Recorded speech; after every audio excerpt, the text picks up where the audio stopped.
Muy buenos días, muy buenas tardes o muy buenas noches. No sabemos cuándo van a estar viendo este programa.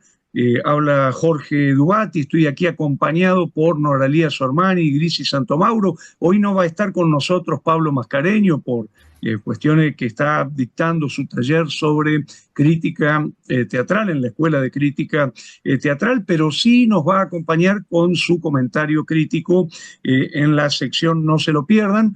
Eh, yo quiero presentar a Noralía y a Grisi Santomauro. ¿Cómo andan? Bien, muy bien.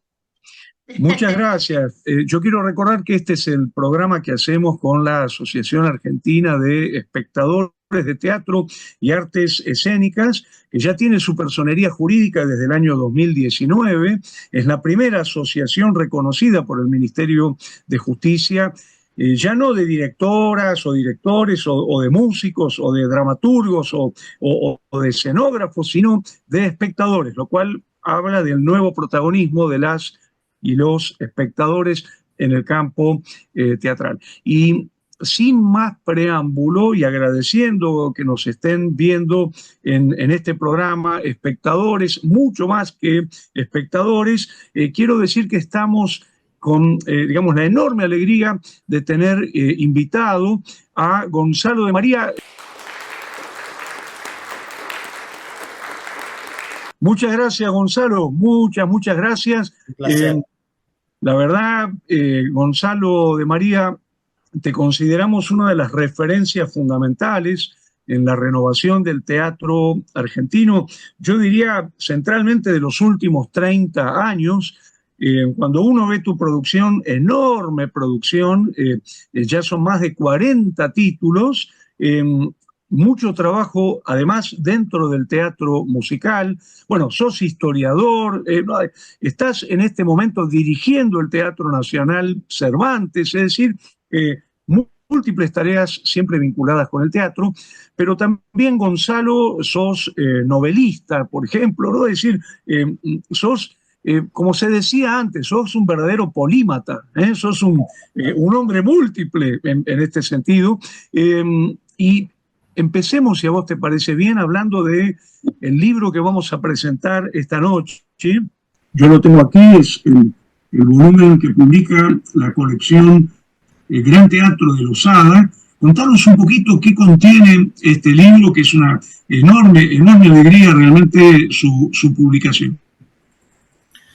Sí, eh, con tu permiso, antes que nada quisiera decir, compartir lo de la alegría. Siempre un libro lo es, un nuevo libro, y en este caso yo festejo, celebro que la edición de este libro, que lleva por título la primera de las 5 obras que contiene, Sansón de las Islas, coincida con el estreno de esa obra, porque que se está dando ahora mismo en el Teatro San Martín.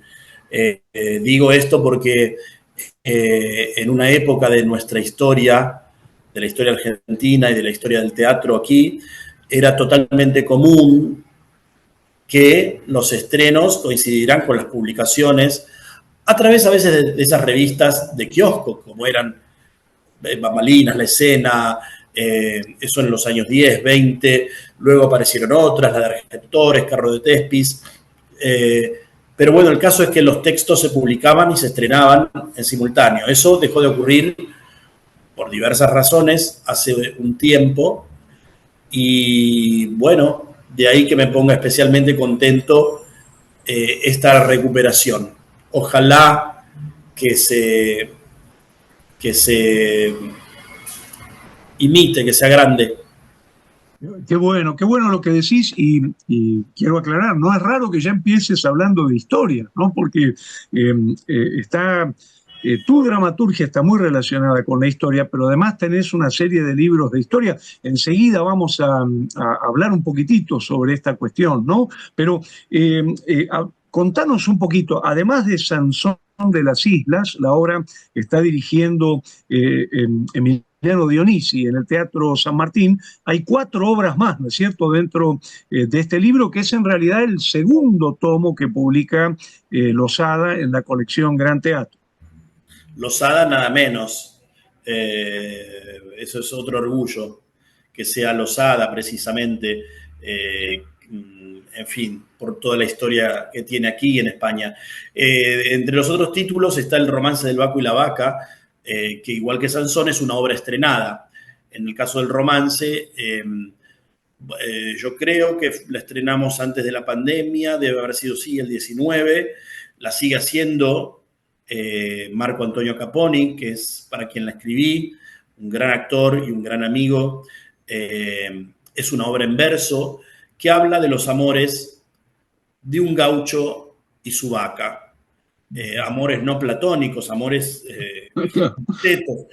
consumados, que es una... ¿cómo llamarlo eso? No es leyenda, porque todos hemos escuchado casos. ¿Sería una especie de tradición? No lo sé. Otros le llaman bestialismo, pero aquí hay casos y mi familia viene del campo, parte de ella, de Saladillo, y bueno, nos ha pasado a todos de escuchar. En este caso, esta obra, que es un monólogo en verso, cuenta estos amores. Luego, las otras 3 obras son inéditas. Y se podría decir, las otras obras son una trilogía, porque están escritas juntas, y que hablan de amores, de otros amores, ¿cómo llamarlos? Salvajes, en la época. Son 3 obras históricas: Las Machonas, Les Gauches, o Les Gauches, como puede decirse en francés, y Los Chongos. En los 3 casos se trata de noticias periodísticas que yo encontré en diversos momentos que me llamaron la atención. La primera, Las Machonas, un duelo a pistola entre 2 mujeres en los bosques de Palermo, en 1887. Les Gauches, o Les Gauches, sobre un médico higienista que está preocupado por la infiltración de las izquierdas, por eso Les Gauches, y estudia en este caso a una travesti de la época que existió, la Bella Otero. Esto pasa en la Buenos Aires de 1903, y hay un gaucho que la va a ayudar a escapar de la prisión. Y Los Chongos es un asesinato de un belga, de un noble belga retirado aquí en Buenos Aires, un señor de edad, tramado por los 4 chongos de título que paraban en un café y ahí traman el crimen para apropiarse de la ropa miserablemente de este señor. Exactamente. Escritas en verso, eso las unifica, ¿no? Ciertas cosas las unifican. Las tramas tomadas de noticias periodísticas, esta sexualidad vinculada al crimen y el hecho de que están en 5 actos. Exacto. Y vos... Y unidad de lugar en cada caso. Exacto. Cada obra tiene además un subtítulo, ¿no? No sé si lo recordás, si no, yo lo tengo acá en el libro. No lo recuerdo exactamente porque lo fui cambiando y en algún caso hasta la propia edición lo estuve meditando, pero a ver, estoy fijándome en el propio libro, quizá vos lo tenés más a mano. Las Machonas o Los Bosques de Palermo, claro. Les Gauches o Les Gauches, o La Amenaza Rosa, Los Chongos o Un Crimen de Café, ¿no? También está con esa modalidad que era muy común en el teatro antiguo, ¿no? De poner un O y, no sé, en el caso de Beaumarchais, por ejemplo, ¿no? Las bodas de Fígaro o el Día de las Locuras, ¿no? Ahora, hay algo del uso del verso que me interesaba, que nos digas por qué, por ejemplo, Sansón de las Islas no está escrita en verso, y en el caso de El romance del Baco y la vaca, o de esta trilogía de sexualidades, como vos la llamás en la entrevista del libro, sexualidades protestantes, ¿no? O rebeldes, ¿por qué están escritas en verso? ¿Cuándo sentís que, digamos, hay una apelación a la escritura en prosa o a la escritura en verso? A ver si lo puedo explicar fácil. En el caso de Sansón, que ocurre durante la guerra de Malvinas y es un luchador de catch, el personaje central, había una necesidad de la prosa llana. Ocurre en un set de televisión desangelado, es decir, no requería de la poetización, de un ritmo y de una rima, me pareció, que era un poco más brutal, incluso si lo escribía en prosa. De todas maneras, hay en el texto una búsqueda de cierta forma de hablar. Bueno, desde luego, claro, en cualquier obra de teatro uno explora eso con los personajes. Luego en las otras obras, en el romance, bueno, ya la palabra romance, si bien no es la forma métrica, romance no alude a la forma métrica, porque la forma métrica en que está escrito el romance del Baco y la Vaca es la sextina. Esto es demasiado por ahí técnico, pero bueno, es la sextina tomada directamente del Martín Fierro de José Hernández. El romance es otra forma métrica, pero el romance también tiene otra acepción, que es la del romance de ciegos, es decir, es una forma de relato trovadoresco, quizá. Y el personaje es una especie de trovador, un gaucho trovador. Él comienza con su guitarra, que Marco se fabricó él mismo, con una lata de dulce de batata. Pero suena y la hace sonar. Entonces, digo, ya el personaje, al ser un trovador, requería una escritura poética. Y en el caso de la trilogía, bueno, era elevar de alguna forma esas noticias periodísticas, elevarlas a el gran drama, digamos. De otra época, como decís, que la escritura en verso regía. Qué bueno, qué bueno. Gonzalo, esta noche en la Feria Internacional del Libro vamos a estar presentando en el Pabellón Blanco, en la sala Alfonsín Storni, la zona más linda que tiene la feria. Realmente a mí me encanta que Losada haga ahí sus presentaciones porque es la zona más silenciosa y al mismo tiempo la mejor equipada. A mí me encanta esa. Si yo tuviera que elegir de la feria el lugar más lindo es sin duda el Pabellón Blanco y esa sala. Hoy a las 20:30, hoy miércoles 30 de abril, vamos a estar presentando allí el libro y espero que Marco Antonio lleve la guitarra, porque él va a hacer un fragmento, ¿no?, del romance del Baco y la Vaca. Correcto. No sé, la verdad que no se me ocurrió decirle. Bueno, capaz que sí, que lleva su lata de batata.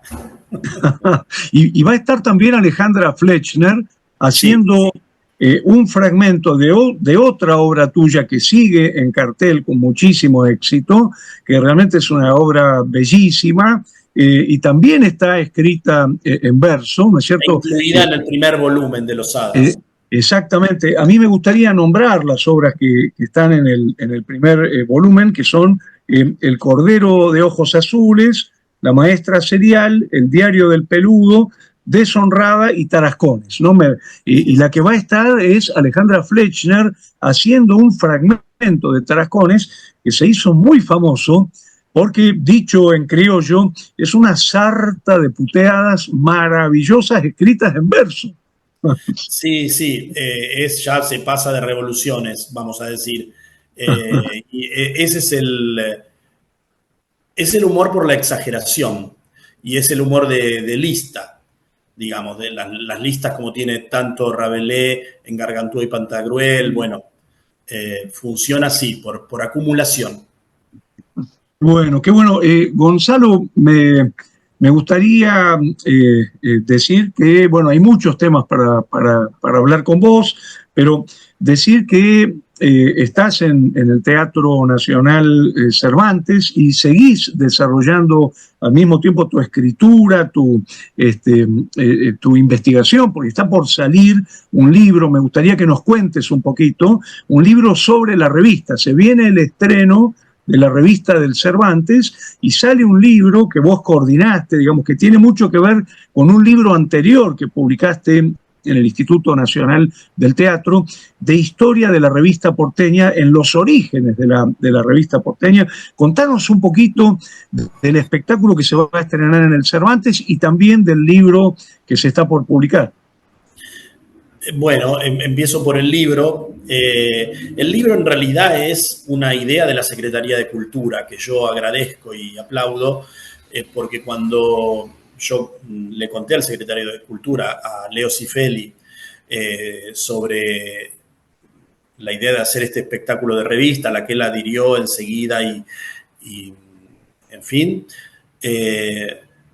dijo, bueno, yo le conté de la colección de fotos que posteriormente a la edición de mis libros sobre la revista del año del año 2011,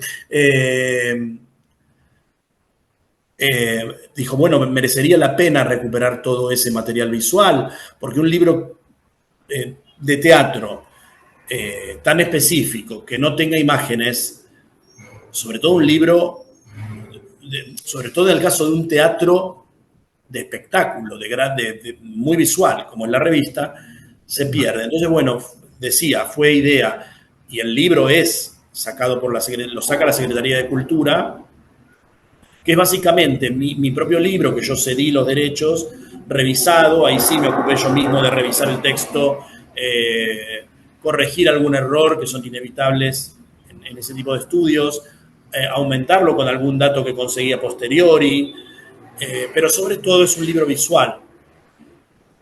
Y es espectacular porque uno no puede creer, ahí se da cuenta de lo que fue la revista en nuestro teatro, semillero de otros géneros. Además, el grotesco, te diría, es una teoría a investigar, pero te diría que surge en parte de la revista, de los sketches de revista. Y el material es espectacular de ese libro.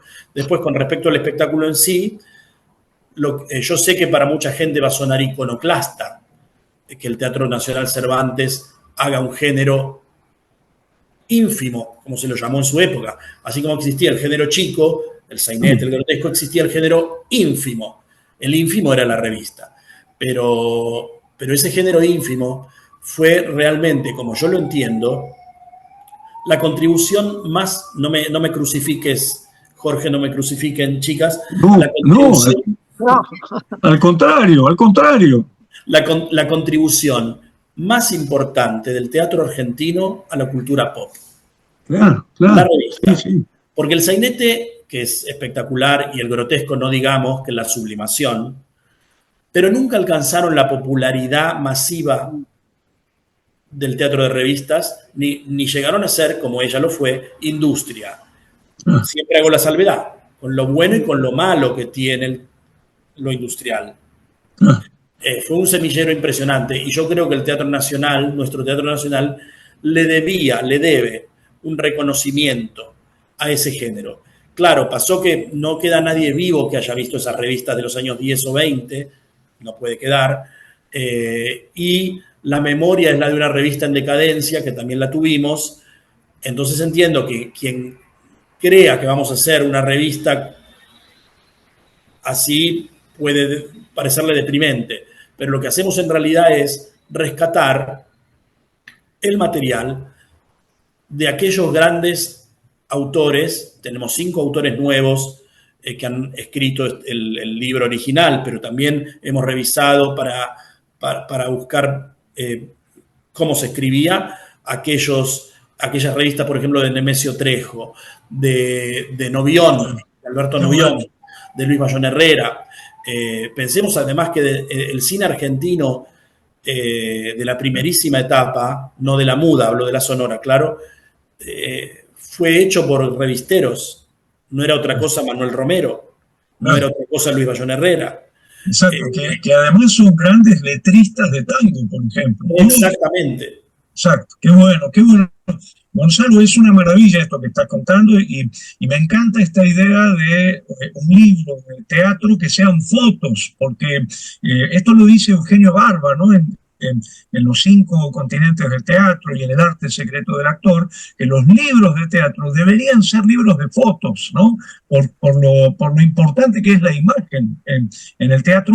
Y yo me imagino que las fotos deben además mostrar el gran despliegue escénico que tenían estas revistas, ¿no? Así es, y el atrevimiento. El despliegue escénico es apabullante. Hay una foto también impresionante de un número de travestismo, dirían en la época, de esos dos grandes los dos primeros capocómicos de revista que tuvo el país, que fueron Vitone Pomar, Luis Vitone, segundo Pomar, que tenía una compañía propia. La foto esa de la que hablo, estoy citando de memoria, yo creo que es de 1915. Están ellos y otro actor menos conocido, Antonio Gallego, haciendo de tres tonadilleras españolas. Bueno, bueno. Eso en 1915. Es muy impresionante cuando uno ve este material y entiende toda una parte del teatro argentino, toda una vertiente. Gonzalo, antes de darle la palabra a Noralía Sormani y a Grisi Santomauro para que puedan también preguntarte, yo quería que nos aclares bien cómo se va a conseguir ese libro, dónde se puede conseguir el libro, si va también a estar en acceso digital, por ejemplo, porque generalmente los libros con fotografías son libros caros, digamos, y por lo tanto se tira una edición, pero sería buenísimo tener acceso a través del mundo digital. Bueno, lamentablemente no lo puedo responder del todo porque el libro no pertenece al Teatro Cervantes, sino que es un emprendimiento de la Secretaría de Cultura. Intuyo, creo que será, claro, saben el valor que esto va a tener para historiadores y público en general y me parece que sí, que lo van a seguramente digitalizar, poner a disposición digital. ¿Dónde se va a conseguir? No lo sé, pero espero que el Teatro Cervantes pueda tener también sus ejemplares. Excelente, excelente. Yo quiero recordar que estamos hablando con Gonzalo de María, estamos hablando de múltiples actividades, por recién lo llamábamos polímatas justamente, y le quiero dar la palabra a Noralía Sormani en este programa de la Asociación Argentina de Espectadores de Teatro y Artes Escénicas. Dale, Nora. Sí, Gonzalo, yo Hola, quería Nora. preguntarte cómo estás por Tarascones, ¿no? Esta obra, que bueno, no tiene obviamente la popularidad de la revista ni nada de eso, pero en su terreno tiene una popularidad impresionante, es una obra buenísima, que todo el público la sigue y sigue en cartel, ¿no? Durante muchos años. 9 años, creo, así que es un montón.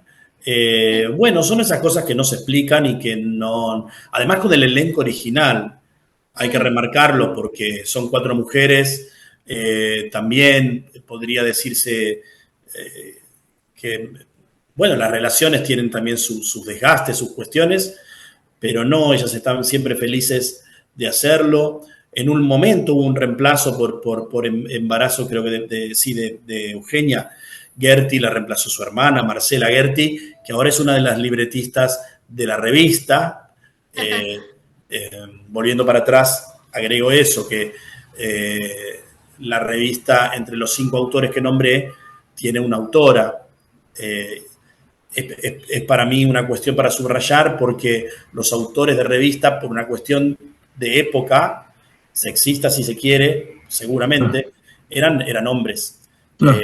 Pero bueno, yo conocía la escritura humorística de Marcela y se plegó genial al equipo. Pero bueno, volviendo a tu pregunta, Noralía, son muy inexplicables los fenómenos así, porque ya más que hablar de éxito es como un fenómeno. Son misteriosos los fracasos también. A veces uno está tan convencido de lo que está haciendo y no entiende por qué no funciona, pero yo con los años aprendí que ese es el atractivo también del teatro, que tiene algo totalmente azaroso para bien. Bueno, Gonzalo y Grisi, no sé si también querés preguntar. Justo, Hola, Grisi. justo yo también, ¿qué tal? ¿Cómo te va?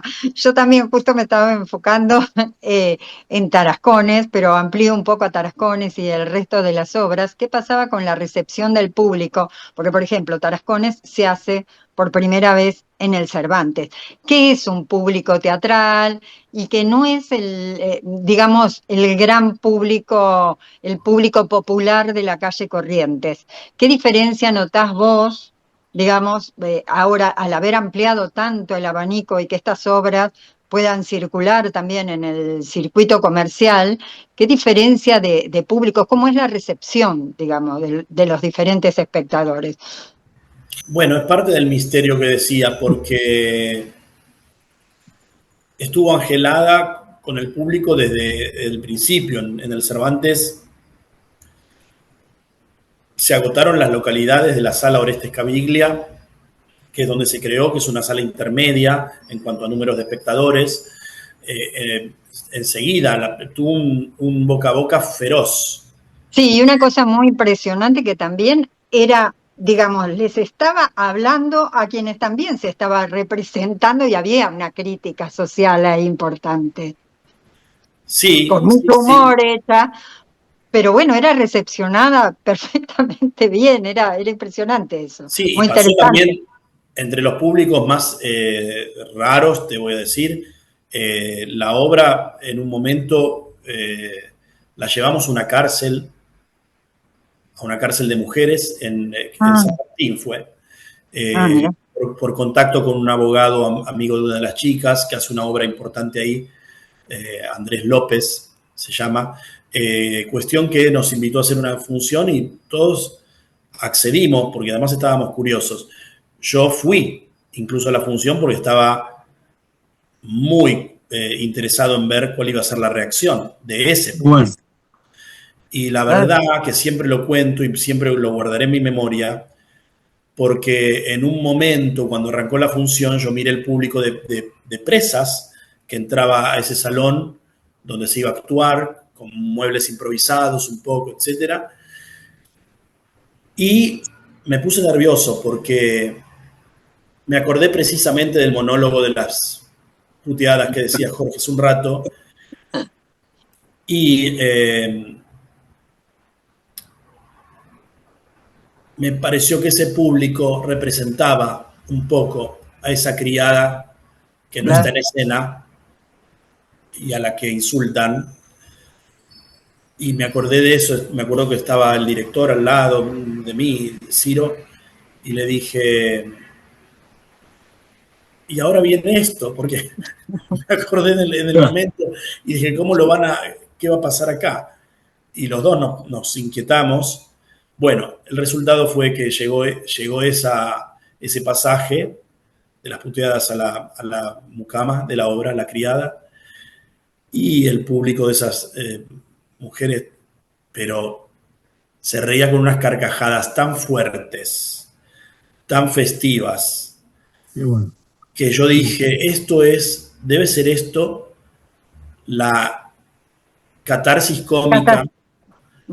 Claro, pero la contraparte de la que nunca sabemos lo que escribió Aristóteles en la segunda parte de su poética, porque el libro no nos llegó, pero nos llegaron epítomes bizantinos de ese libro. Hay dos libros, uno de un Ianco se llama el autor, el otro no me acuerdo, pero que tratan de reconstruir la poética 2 de Aristóteles y se detienen mucho en buscar cuál era el equivalente de esa catarsis trágica de la que habla Aristóteles, cuál es el equivalente en el caso de la catarsis cómica. Y creo que tiene también un sentido de purgación, que fue lo que yo vi con ese público ahí. Gonzalo, muchísimas gracias. Tenemos que ir cerrando la entrevista y te agradecemos muchísimo. Esta noche la vamos a escuchar a Alejandra Fletchner decir ese parlamento tan maravilloso en la Feria del Libro. Recordamos, hoy 30 de abril, 20:30, Salón Alfonsín Storni en el Pabellón Blanco. Y para cerrar, yo quería preguntarte qué te pareció, cómo viste la puesta en escena que protagoniza Luciano Castro en la sala Casa Cubierta del Teatro San Martín de Sansón de las Islas. Vos empezaste diciendo que celebrabas esta simultaneidad de la salida del libro con el estreno de Sansón de las Islas. Contanos qué te pareció la puesta en escena, o qué te parece, porque sigue en cartel, sobre todo que hay un cambio en el texto muy importante, que aparecen otros personajes que, si nosotros vemos el orden de aparición en la tabla de personajes de la obra, no están, ¿no es cierto? Y esto tiene mucho que ver con la ópera. Contanos un poquito cómo viste la apuesta de Emiliano. Con mucha emoción. Yo respeto y admiro mucho el trabajo de Emiliano, y este fue nuestro primer encuentro. Espero que el primero de otros, porque fue muy feliz la dupla. Él agregó, sí, dos personajes que en realidad, iba a decir mudos, no son mudos, son todo lo contrario de mudos. Cantan soberbiamente, porque en la obra también podría leerse como una puesta en abismo de Tosca. La obra de Sardou, la obra de texto de Victorien Sardou, que es más famosa por su versión en ópera por Puccini. Entonces Emiliano decidió incluir una soprano y un tenor que hicieran algunos pasajes de Tosca, y la verdad que queda muy poético, porque el lugar donde está ocurriendo todo es un hangar, una especie de hangar totalmente desangelado del viejo ATC. Bueno, el resultado es un espectáculo muy poético. Me gusta mucho ver a Luciano Castro, que también es otro gesto iconoclasta, para muchos lo fue, y habrá indignados de que Luciano Castro esté en San Martín, pero son prejuicios contra los que yo lucho. Yo creo que él es un gran actor, como lo demostró cuando hicimos juntos Lo que habló el pescado, año 2004, hace mucho tiempo, pero yo me quedé con ese trabajo tan honesto de él, y hace acá un trabajo honesto como que fue escrito a su medida. Así que... Perdón, y él después trabajó en otras obras tuyas. Sí, es verdad. Pero bueno, mucha gente se queda con otro Luciano Castro. Con el de la tele, con lo que fuere. Pero creo que tendrían que ver lo que hace aquí, porque lo que digo, es un trabajo honesto y a medida. O sea, en mi opinión no puede estar mal, porque está escrito para él y como yo lo conozco. Exacto, y además con una gran exigencia física, porque hay escenas de catch en la obra, ¿no? Hay escenas de catch. Él tiene 50 años, recién cumplidos. Claro que un cuerpo muy trabajado, pero lucha catch con un chico de 30. Claro. Es decir, y si bien el catch es fingido, ya sabemos, pero las tomas están, y en algún ensayo alguna piña se han comido cada uno. Exacto, exactamente. Gonzalo, para cerrar, por favor, recordanos cuándo se va a poder ver la revista del Cervantes, y también recordemos que el San Martín se está presentando de miércoles a domingo, ¿no es cierto?, en la sala Casa Cubierta, en la sede de la calle Corrientes, a la avenida Corrientes al 1531, ¿no? Pero, ¿cuándo la revista? La revista del Cervantes, que es el título que tuvo, además, en el año 22 y 23, cuando ya entonces el Cervantes incursionó en la revista. Esto, además, es un argumento para acallar protestas. Ya la hubo aquí. No va a haber. No. Bueno, para los puristas, digo. Se estrena el 15 de mayo.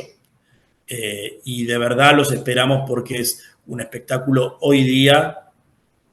Te diría que es un milagro lo que estamos trabajando. Pablo Maritano es el director, elenco de lujo, orquesta en vivo, porque digo, todos esos números que rescatamos de esos compositores olvidados de música popular de los años 20, merecen una orquesta. Eso no se puede hacer de otra forma.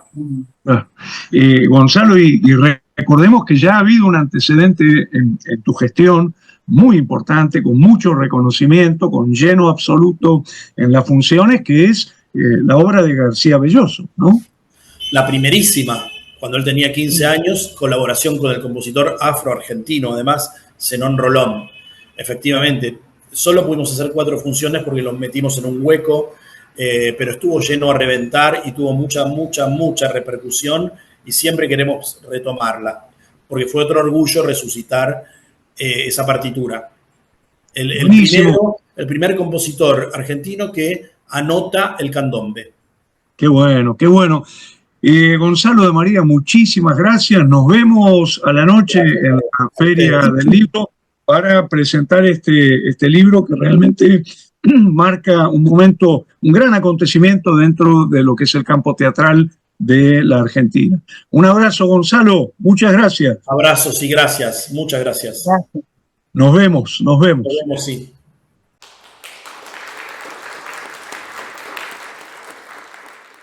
En este segundo bloque de espectadores, el programa de la Asociación Argentina de Espectadores de Teatro y Artes Escénicas, este segundo bloque que se llama No se lo pierdan, escuchamos las recomendaciones. Primero de Grisi Santomauro. Hola, ¿cómo les va? Bueno, en esta oportunidad, mira, elegí Hotel Tango Suites, que es otra experiencia de teatro site specific. Algunos que hayan seguido los programas recordarán seguramente que Pablo había hablado de algunos espectáculos con este tipo de teatro, que es una forma de representación escénica creada para un lugar no convencional, o sea que está diseñada en función de las características físicas, históricas, sociales, simbólicas del espacio elegido, ¿no? O sea, una casa, un parque. Bueno, Imprenteros, por ejemplo, quienes vieron Imprenteros cuando se estrena, que la hacen en el taller mecánico, ¿sí? Hay muchos espectáculos en bares. En este caso es en Millo, en la casa que está, esa casona de estilo neoclásico francés que está en la calle Paraná, entre Santa Fe y Marcelo T. de Alvear. Bueno, que es una casa bastante misteriosa, es una casa que se terminó en 1913, y bueno, la tuvo un matrimonio, no tuvieron hijos, después la heredó una sobrina que vivió durante años hasta su muerte sola en esa casa, que es una casa de 4 niveles, muy fantástica, con un jardín espectacular, con molduras y volutas jónicas, con pinturas de época, con lámparas, picaportes, hasta teléfonos hay de la época.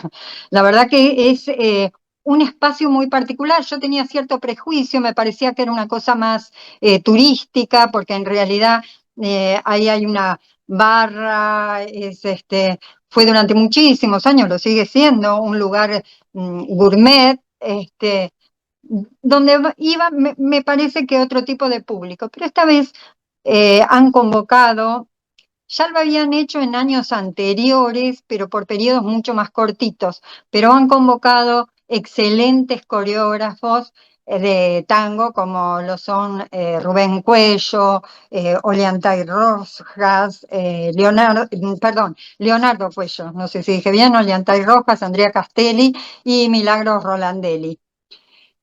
El espacio, como en todo site specific, no es un fondo, sino que es una parte activa del relato aquí y aporta significados, texturas, sonidos que le dan a las historias una atmósfera que afecta absolutamente la puesta en escena y permite a su vez una creatividad que es más orgánica, más sensorial, ¿no es cierto?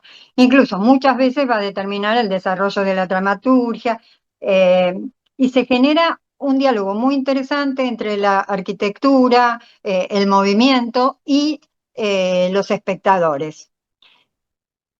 El espectador va a deambular por la casa, va a subir escaleras, entrar a habitaciones, tiene una cosa muy interesante, además de todo lo coreográfico que es maravilloso, referido al tango, ya vamos a hablar de esto, pero tiene una cosa como muy mágica y muy sugestiva el espacio.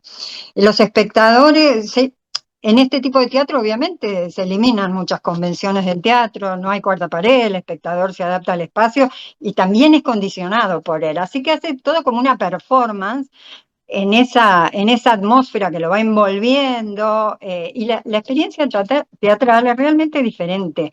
Eh, el convivio también tiene una afectación diferente. O sea, el espectador es partícipe deambulando por esas salas, tiene también ese condimento del voyerismo, de ver qué sucede en cada una, porque van entrando, va paseando por los corredores.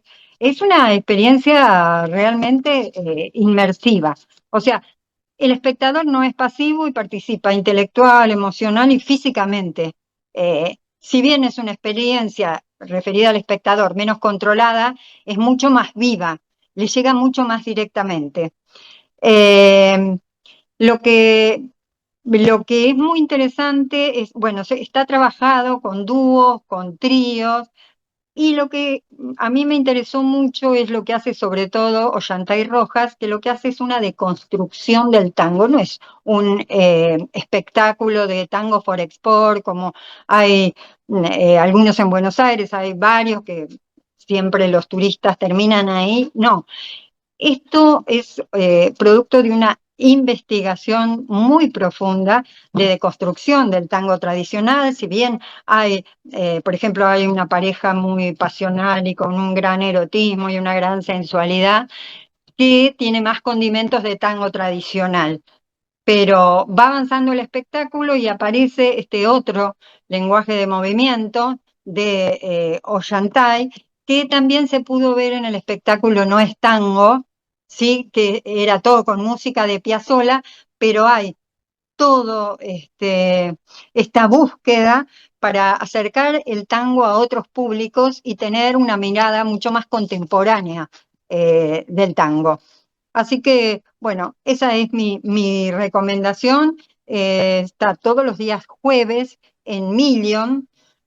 Tienen muchas alternativas, pueden sacar por alternativa teatral, pero pueden cenar en el lugar, pueden tomar un trago, pueden sacar la entrada tradicional sin ninguna consumición, pero es una experiencia muy interesante y coreográficamente es tango del mejor, lo van a disfrutar muchísimo, no esperen encontrarse con un espectáculo para un público turístico y van a disfrutar mucho del espacio. Así que es Million, Paraná, 1048, y va los días jueves a partir de las 20. Dura más o menos 50 minutos. Hay una función a las 20, creo que otra 20:45 y otra 21:30.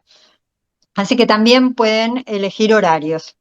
Esta es mi recomendación de hoy, a disfrutar un poquito de nuestra música y nuestra danza, que en realidad tango tradicional no hay muchos espectáculos, sí hay milongas para presenciar y para participar, pero no hay tantos espectáculos de tango en un país que fue cuna del tango. Buenísimo, Grisi, muchísimas gracias y escuchamos a Noralía Sormani con su recomendación para no se lo pierdan. Sí, no se lo pierdan para hoy. Son en realidad dos recomendaciones. Una es el espectáculo Viniste de Manu Mansilla, dirigido por Fernando Morando. Es un espectáculo en realidad no para los chicos, sino para los adolescentes y los adultos. Bueno, Manu Mansilla, un gran actor, titiritero, dramaturgo, director. En este Viniste, Manu, como dramaturgo, lo que hace es ponernos a dos hermanos, que desde la cuna, desde que están juntos, bueno, se proyectan hacia el futuro. ¿No es cierto? Y el gran sentido de esta obra tiene que ver con poder abrir jaulas y tratar de volar siempre mucho más alto.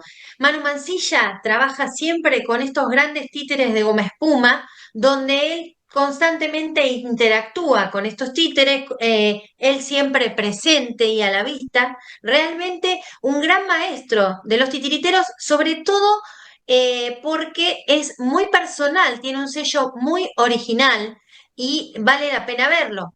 Entonces, viniste, esta obra que estoy recomendando, tiene su última función este domingo 4 de mayo a las 20 horas.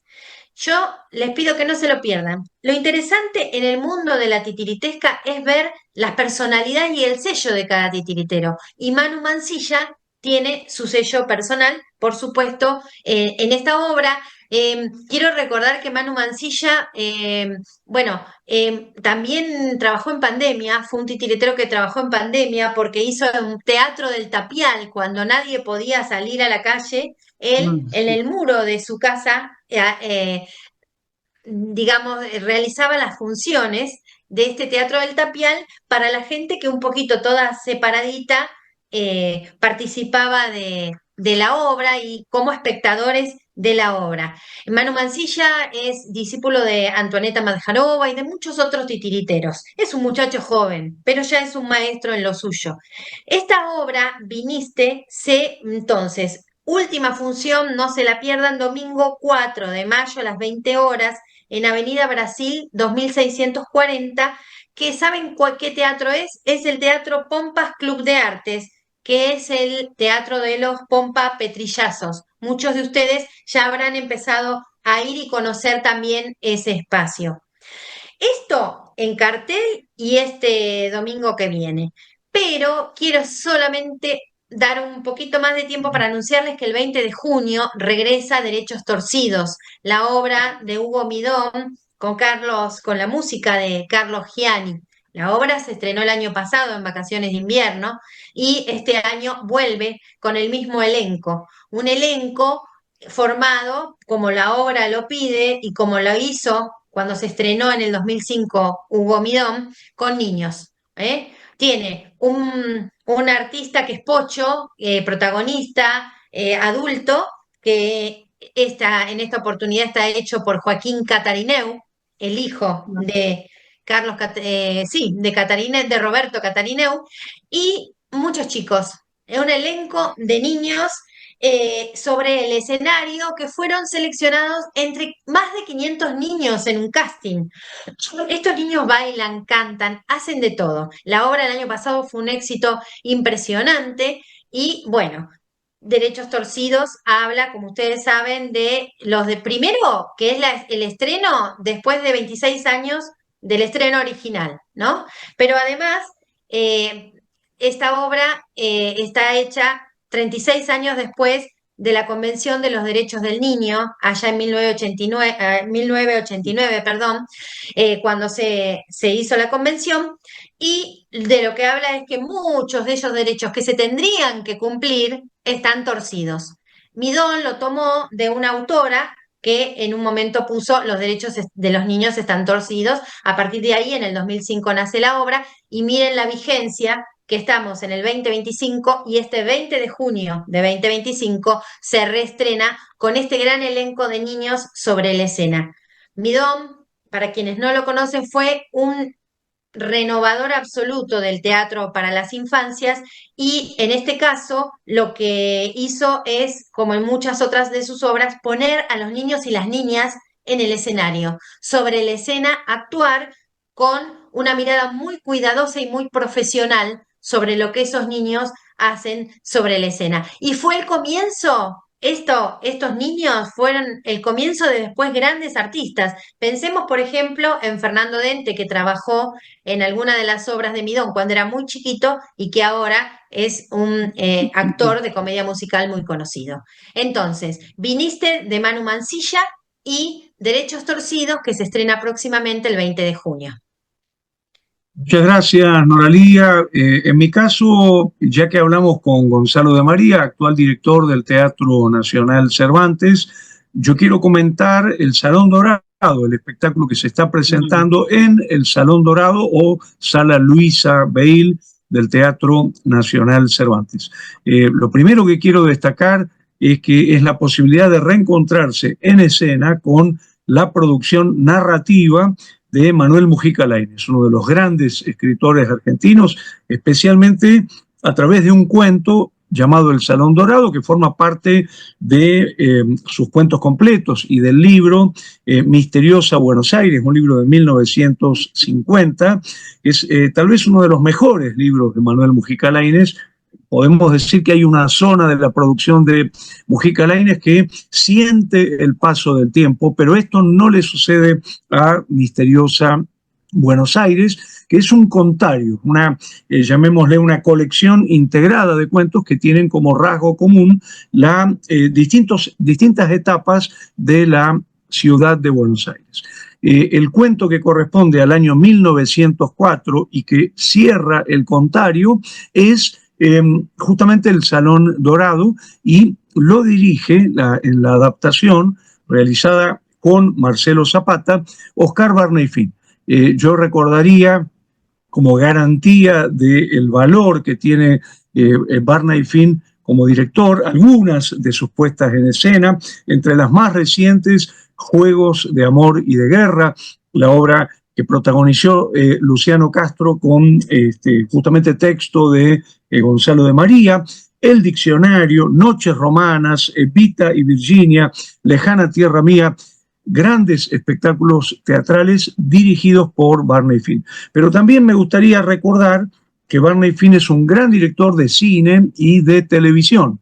De hecho, una de las películas de Barney, podemos nombrar entre otras, no sé, la balada del regreso, Momentos robados, ¿cómo se llama? Cuatro caras para Victoria, entre otros. Una de esas películas es una película que él comparte con otros directores que se llama justamente De la Misteriosa Buenos Aires. Es una película cuyos 3 episodios están basados en cuentos de Misteriosa Buenos Aires de Mujica Lainez. El primero es de Alberto Fischerman, El Hambre. El segundo, La Pulsera de Cascabeles, que es dirigido por Ricardo Bulicher. Y El Salón Dorado en la versión cinematográfica dirigida por Barney Finn. Es decir que Barney Finn, con esta puesta en escena, con esta adaptación teatral que comparte con Marcelo Zapata, en realidad, digamos, reincide, vuelve al universo del Salón Dorado. Y también me gustaría recordar en sus producciones televisivas el trabajo que realizó de adaptación de 3 episodios de otro contario maravilloso, pero en este caso vinculado a una quinta de San Isidro, que se llama Aquí vivieron, otro de los grandes libros y más vigentes libros de Mujica Lainez. Yo quiero decir que, sin spoilear demasiado, que Mujica Lainez es uno de los más grandes críticos de su propia clase social. El cuento El Salón Dorado es una tremenda crítica a las clases dirigentes en decadencia en la Argentina, y habla justamente del desplazamiento que también encontramos en Sándor Márai, o también lo encontramos, por ejemplo, en Chekhov, en El Jardín de los Cerezos, el desplazamiento de clases sociales por el cual descienden del poder las clases más pudientes y ascienden las clases sociales más bajas. No se lo pierdan, por favor, entre otras razones, por la adaptación del cuento. Está buenísimo leer el cuento y ver la adaptación que hicieron Barney Finn y Marcelo Zapata, donde aparece un mayor protagonismo para el fantasma de Matildita, donde aparece un mayor protagonismo para la historia de amor que queda, por supuesto, en el subtexto, digamos, en el cuento, en relación a Ofelia.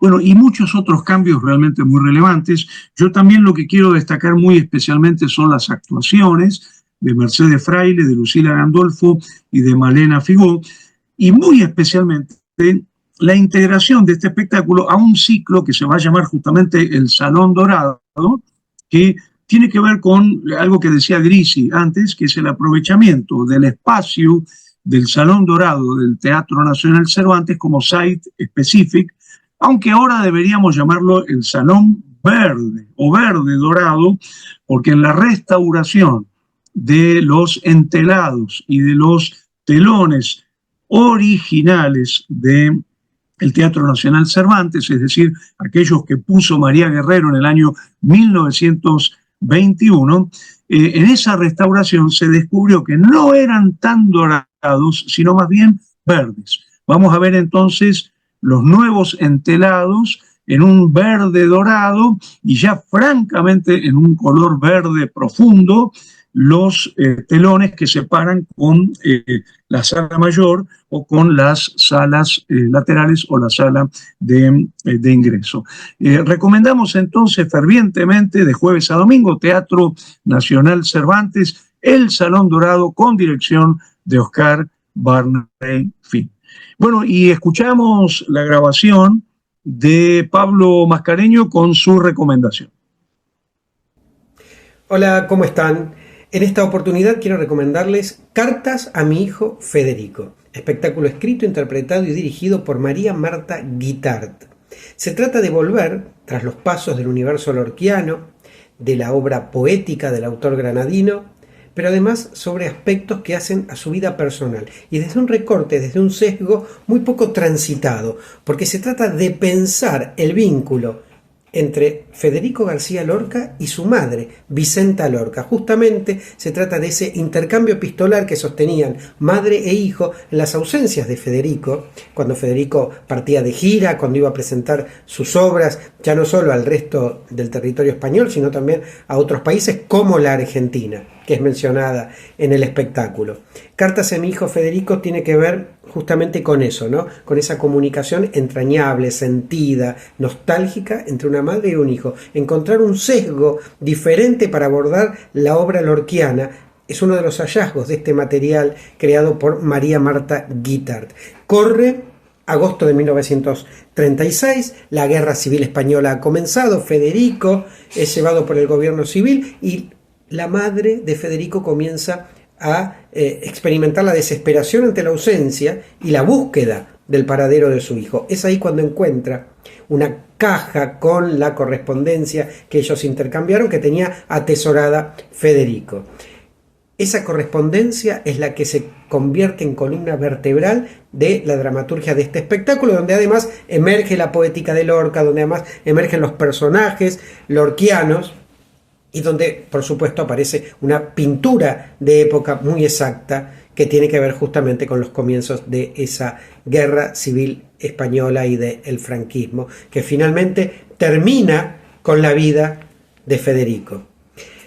Cartas a mi hijo Federico además está desarrollada desde una puesta en escena sumamente poética, acorde al material, minimalista, con muy pocos elementos, los necesarios para que la poderosa presencia escénica de María Marta Guitart sobresalga aún más. Una actriz con personalidad, con carácter, con presencia física, con presencia emocional y una estudiosa además de la obra de Lorca desde hace más de 2 décadas. Además ella ha trabajado sobre la poesía y la obra de Alfonsina Storni, sobre el ideario de Gabriela Mistral y en este caso vuelve sobre Federico García Lorca, que como digo hace más de 2 décadas que ella viene trabajando tanto en aspectos personales de Lorca como en su obra poética y su influencia en la literatura universal y en el teatro universal. Cartas a mi hijo Federico, además, cuenta con la presencia de una música en vivo que acompaña y va complementando los climas que el texto va pidiendo. Como dije al comienzo, es un espectáculo tan entrañable como conmovedor, como duro, como desgarrador, pero sumamente poético. Se da los domingos a las 4:30 de la tarde en el Espacio Cultural Itaca, en la calle Humahuaca, casi Medrano. No se lo pierdan, es reencontrarse con el espíritu de Federico García Lorca y con una notable actuación de María Marta Guitart, directora y dramaturga al mismo tiempo. Este espectáculo en el año 2016 y recibió el Premio Teatro del Mundo de la UBA y ahora vuelve a reestrenarse. Y yo creo que es uno de los imperdibles de la cartelera y sobre todo para aquellos que son amantes de la pluma lorquiana. No se lo pierdan.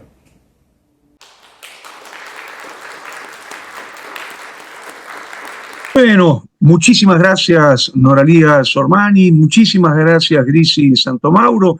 Le mandamos un gran abrazo a Pablo Mascareño, que va a estar el próximo programa nuevamente con nosotras y nosotros. Y por supuesto, muchas gracias a Mariana Dubati por el trabajo en la técnica, y a las oyentes, los televidentes de este programa que se llama Espectadores, mucho más que espectadores, programa de la Asociación Argentina de Espectadores de Teatro y Artes Escénicas. Gracias, Grisi, gracias, Nora. Un abrazo. Gracias a todos. Feliz día de trabajo para todos también. Muchas gracias, muchas gracias. Muchas gracias.